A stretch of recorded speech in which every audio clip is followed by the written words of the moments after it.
Hello and welcome to Learn, Do, Become Radio. I'm April Perry. Today I'm talking about how to have a quick home spruce up so that you can feel ready for the new season. You can feel ready to maybe get out from under some of the clutter that's been piling up, and hopefully you can just feel inspired to create a life that you can't wait to wake up and live.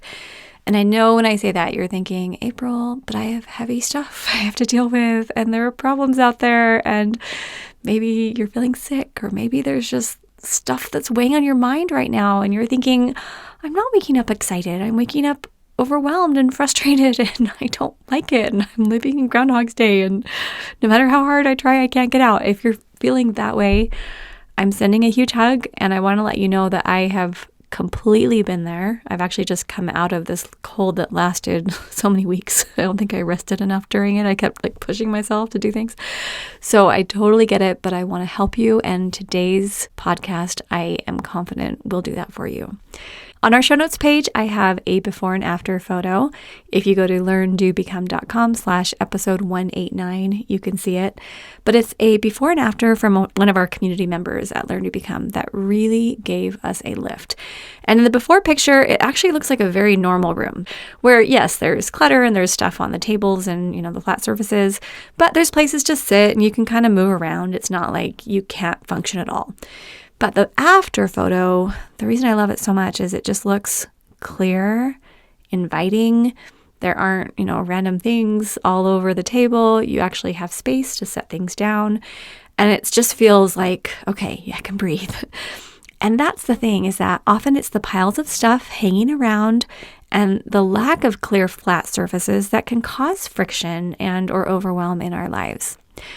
I recently taught an organization class to a group of 8 to 15-year-olds. They were darling, and they were so excited to apply the skills that we discussed. And in the middle of doing that, I had a few aha moments that I thought might be helpful to you as well. Because sometimes we can learn so much from the children and youth in our lives. And when you see how they can get organized and you think, well, okay, I can do it too. And I can teach the younger people in my life how to do it. It just starts to feel empowering and exciting.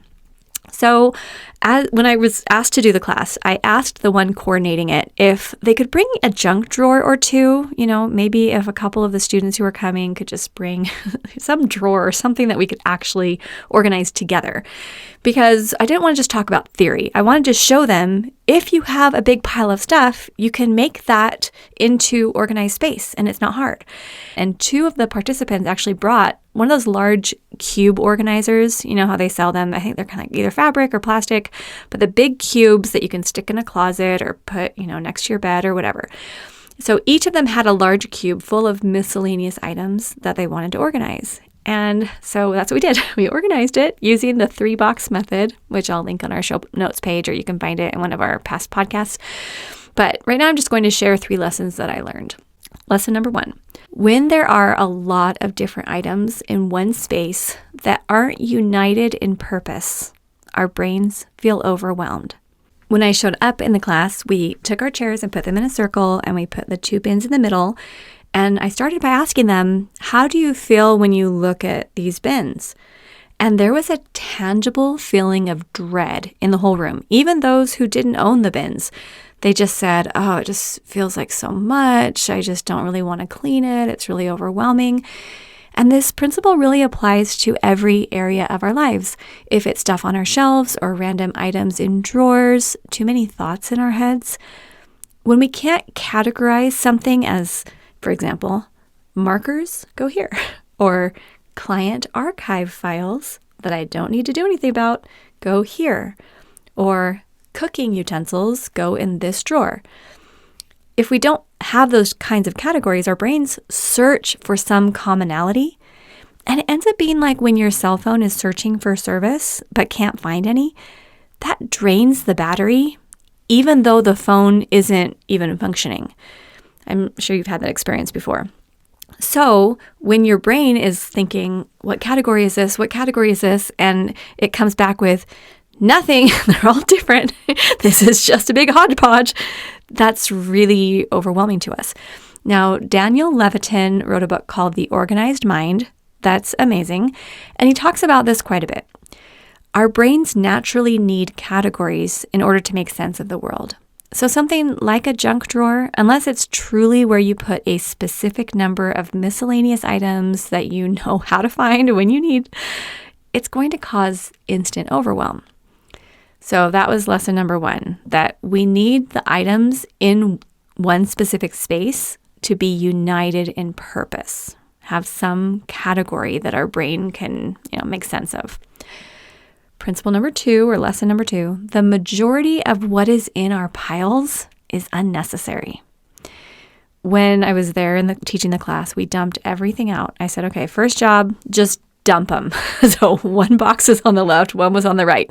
Now, in hindsight, I should have put a sheet or something under it because one of the boxes had a ton of glitter in it. It ended up all over. We had to vacuum it up afterwards. But we just said, we're going to dump. We're going to start fresh.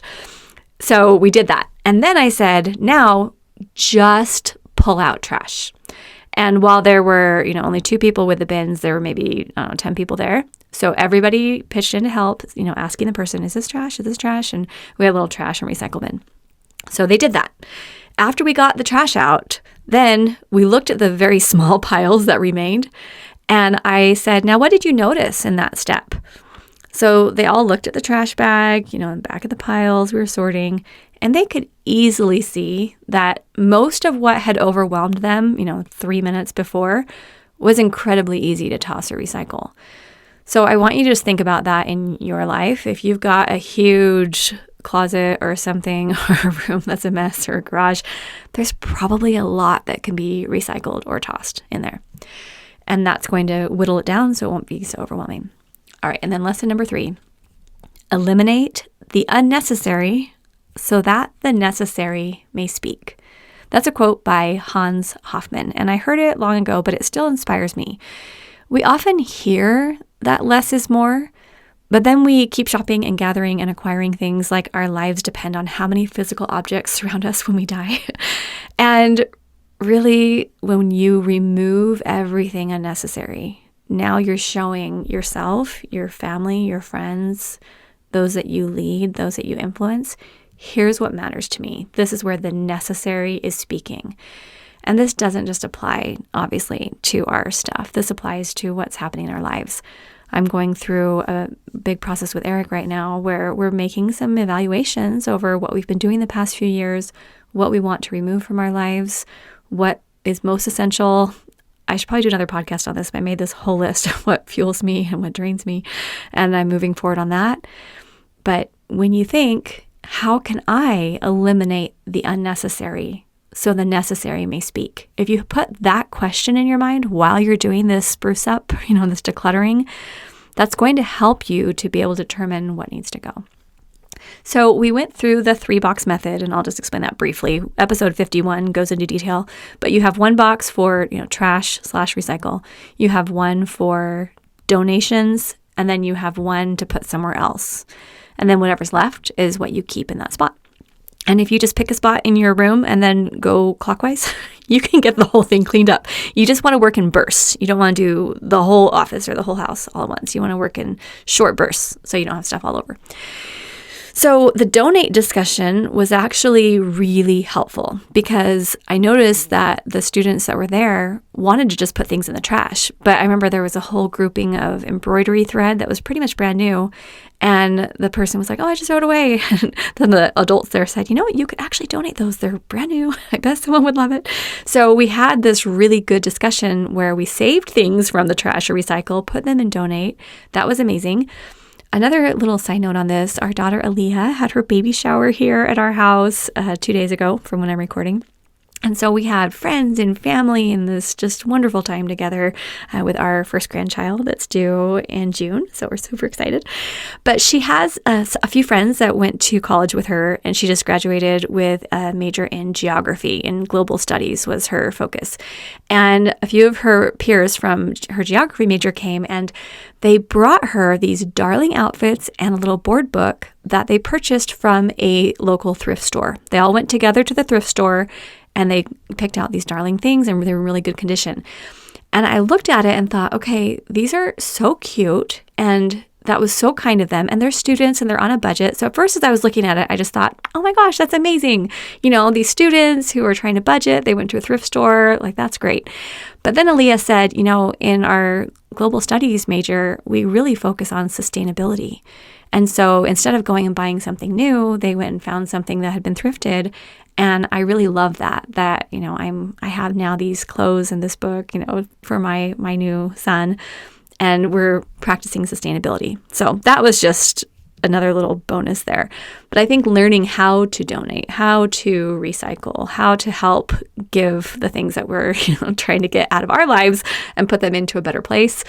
That's a theme that I find a lot in our STEP group, and I really admire that. And I think that's something we need to be doing more in the world. Okay, so that was the donate box. Then we had the to put somewhere else box. That was actually way easier than I thought it was going to be. And so they could see, for example, there were some art supplies. And so I said, okay, well, where do these go? Oh, well, I could put them upstairs where we keep art supplies. Awesome.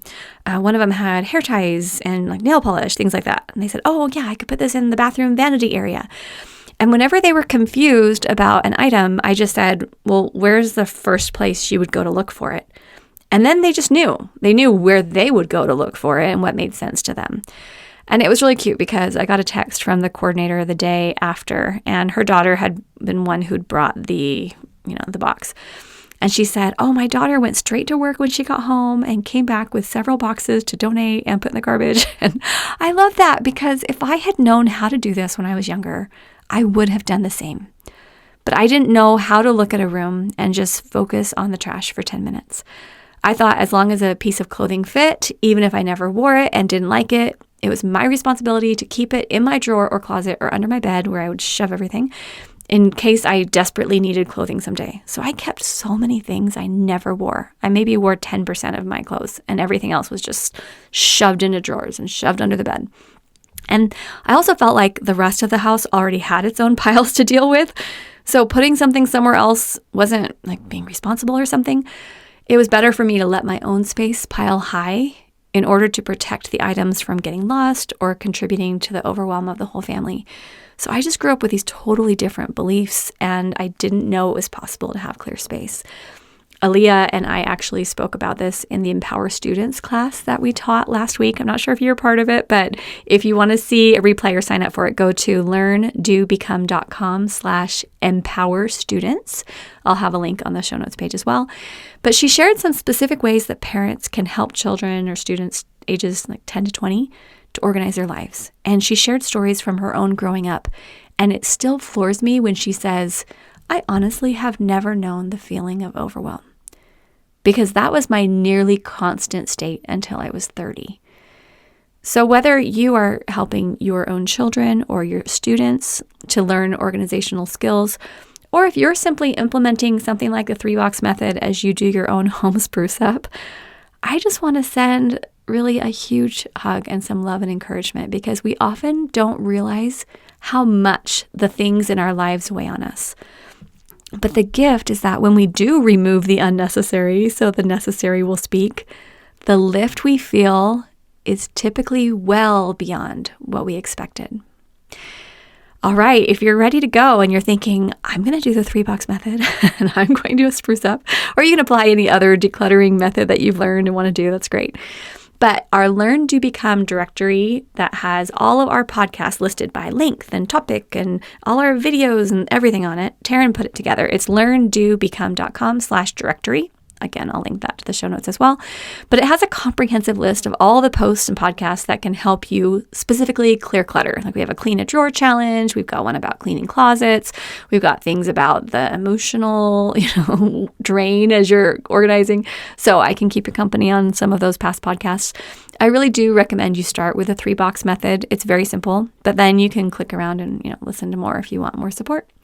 And of course, building the full STEP Command Central is going to help you not only organize your home, but you'll have a full system in place to keep your mind calm and enable you to move forward on personal and professional projects without the stress. So you can learn more about the STEP Command Central at learndobecome.com/step. And I hope you will stay close to Learn to Become and know that we are here for you.